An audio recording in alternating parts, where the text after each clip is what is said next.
안녕하세요, 여러분. 혹시 이런 생각 해보신 적 있으세요? 내 삶이 그냥 하루하루 살아가는 게 아니라 사실은 한 편의 잘 짜여진 이야기라면 어떨까 하는 생각 말이에요. 오늘 우리가 함께 살펴볼 땐 알랜더의 책, 나를 찾아가는 이야기가 바로 그 질문을 던집니다.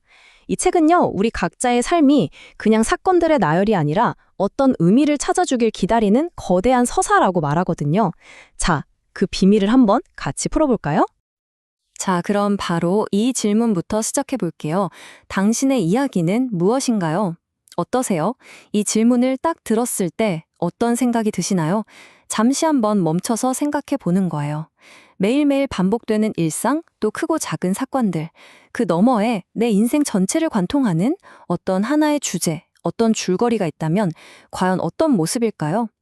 이게 바로 오늘 우리가 함께 답을 찾아가 볼 질문입니다. 이 문장 정말 공감되지 않으세요? 저는 딱 읽자마자 이거 내 얘긴데? 싶더라고요. 우리 대부분이 아마 비슷할 거예요. 내 삶에 분명히 뭔가 이야깃거리가 있다는 건 어렴풋이 알아요. 근데 막상 누가 내 이야기 좀 들려줘 하면 어디서부터 어떻게 시작해야 할지 정말 막막해지잖아요. 그쵸? 마치 영화에서 제일 멋진 장면은 딱 기억나는데 전체 줄거리를 설명해보라고 하면 머뭇거리게 되는 것처럼요. 그래서 첫 번째로 우리가 해야 할 일은 바로 관점의 전환이에요. 뭐냐면 내 삶을 그냥 우연히 일어나는 사건들의 연속이라고 생각하는 대신에 이걸 하나의 의미 있는 서사, 그러니까 이야기로 바라보는 연습을 하는 거죠. 정말 이 작은 변화가 모든 것의 시작이거든요. 핵심은 바로 이거예요. 우리 삶의 의미는요, 마치 추리소설을 읽는 것과 같아요. 그것도 결말을 먼저 보고 나서 처음부터 다시 읽는 거죠. 생각해보세요. 지금 당장은 도무지 이해할 수 없었던 어떤 사건, 어떤 만남, 심지어는 실패까지도 나중에 시간이 지나서 돌아보면 그게 이 이야기의 결정적인 단서였구나 하고 무릎을 탁 치게 되는 바로 그 복선이었다는 걸 깨닫게 되는 거예요. 댄 알랜더는 바로 이 반지의 제왕 속 대사를 인용하면서 우리에게 정말 놀라운 위로를 건네줘요. 무슨 말이냐면 지금 여러분이 겪고 있는 그 혼란과 어려움이요, 그게 그냥 실패나 잘못된 길이 아니라는 거예요. 오히려 내가 지금 엄청난 이야기의 한가운데를 지나고 있다는 증거라는 거죠. 한번 생각해 보세요. 어떤 영화나 소설에서도 시련 없는 주인공은 없잖아요. 자, 그럼 이제 두 번째 단서를 찾아볼 시간입니다. 과연 내 삶의 진짜 줄거리는 어디에 숨어 있을까요? 보통은 성공하고 잘 나갔을 때를 떠올리잖아요. 그런데 놀랍게도 이 책을 우리의 그 빛나는 성공담이 아니라 가장 아팠던 고난과 비극의 순간을 똑바로 들여다보라고 말해요. 생각해보면 당연한 거예요. 모든 위대한 이야기에는 갈등이 있잖아요. 갈등이 없으면 이야기가 너무 밋밋하고 지루해지겠죠. 우리 삶도 똑같다는 겁니다.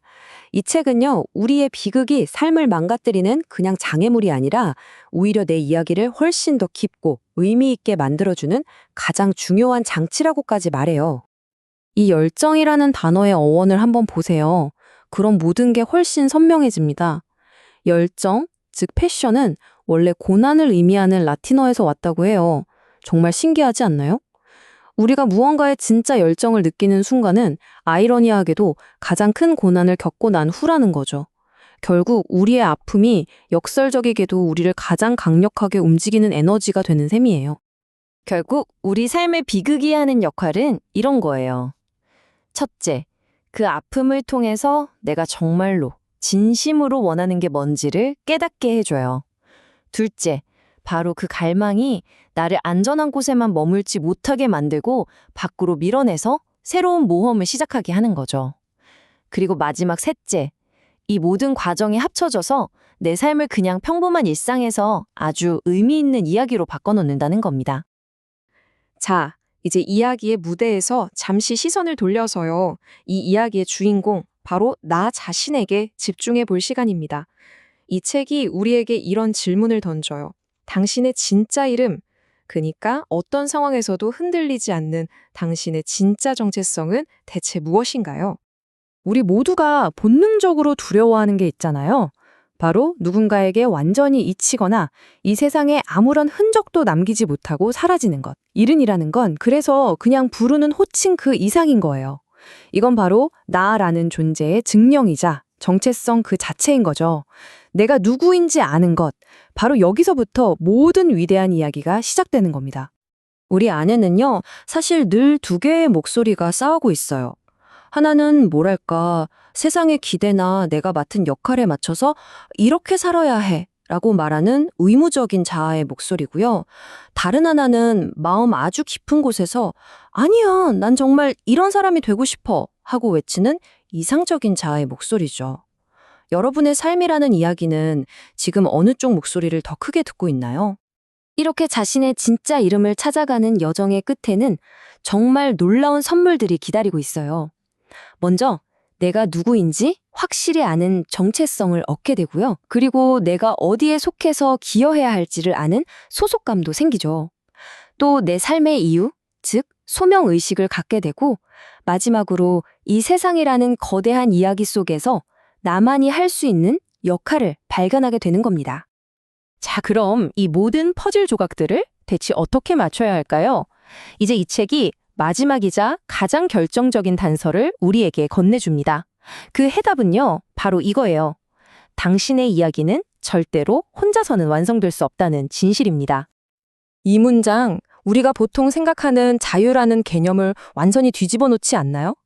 보통 자유롭다고 하면 모든 것에서 벗어나서 혼자가 되는 걸 생각하기 쉬운데 그게 아니라는 거예요. 진정한 자유는 모든 것으로부터 벗어나는 고립이 아니라 오히려 다른 사람을 위해서 존재할 때 그 관계 속에서 얻어진다는 거죠. 결국 우리의 이야기도 다른 사람들의 이야기와 만나고 서로 얽힐 때 비로소 그 진짜 의미와 아름다움을 드러내게 되는 겁니다. 그래서 이 책은 아주 구체적인 공동 저술 과정을 제안해요. 정말 실천 가능한 방법들이에요. 첫째, 일단 써보는 거예요. 엉망이어도 괜찮으니까 그냥 당신의 이야기를 솔직하게 쭉 써내려가세요. 둘째, 그리고 나서 당신이 정말 깊이 신뢰하는 편집자를 찾는 겁니다. 친구도 좋고 가족도 좋고요. 셋째, 용기를 내서 그들에게 당신의 이야기를 공유하는 거예요. 소리내어 읽어주는 거죠. 그리고 마지막으로 그들이 당신 혼자서는 미처 보지 못했던 그 놀라운 줄거리와 의미를 발견하도록 도와달라고 요청하는 겁니다. 꼭 기억해 주세요. 여러분의 이야기는 결코 여러분 혼자만의 것이 아니에요. 그 이야기는 누군가에게는 큰 용기를 주고 또 다른 누군가에게는 따뜻한 위로를 건네고 길을 잃은 사람에게는 방향을 보여줄 수 있는 정말 귀한 선물이거든요. 오늘 이야기를 마치면서 이 마지막 질문을 스스로에게 꼭 던져보셨으면 좋겠습니다. 당신의 그 소중한 이야기를 이제 누구와 함께 나누시겠습니까?